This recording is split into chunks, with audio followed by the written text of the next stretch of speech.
जळगावातल्या मेहरुण इथल्या स्मशानभूमीमध्ये सोन्यासाठी अस्थींवरच जल्ला मारल्याचा प्रकार उघड झाला।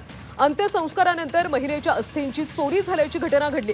छबाबाई पाटील असं मृत महिलेचं नाव असून अंत्यसंस्कारानंतर त्यांचं डोकं, पाय आणि हाताच्या अस्थी चोरून नेल्याची घटना समोर आली। अंगावरचे सोनं काढण्यासाठी अस्थी चोरून नेल्याचा आरोप मृत छबाबाई पाटील यांच्या कुटुंबियांनी केला।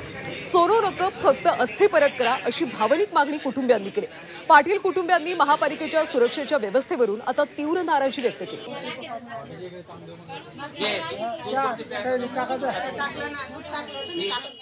त्या अस्थी या ठिकाणून चोरीला गेलेल्या होत्या।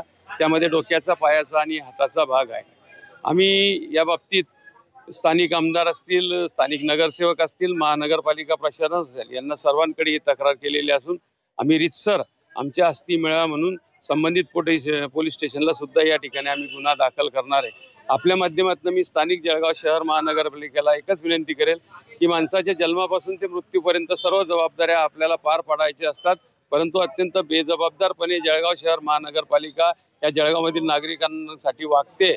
महानगरपालिकेला एकच विनंती, त्यांनी वॉल कंपाऊंड, सीसीटीव्ही कॅमेरे आणि एक वॉचमन ठेवावा, म्हणजे पुढे चालून अशी घटना घडणार नाही।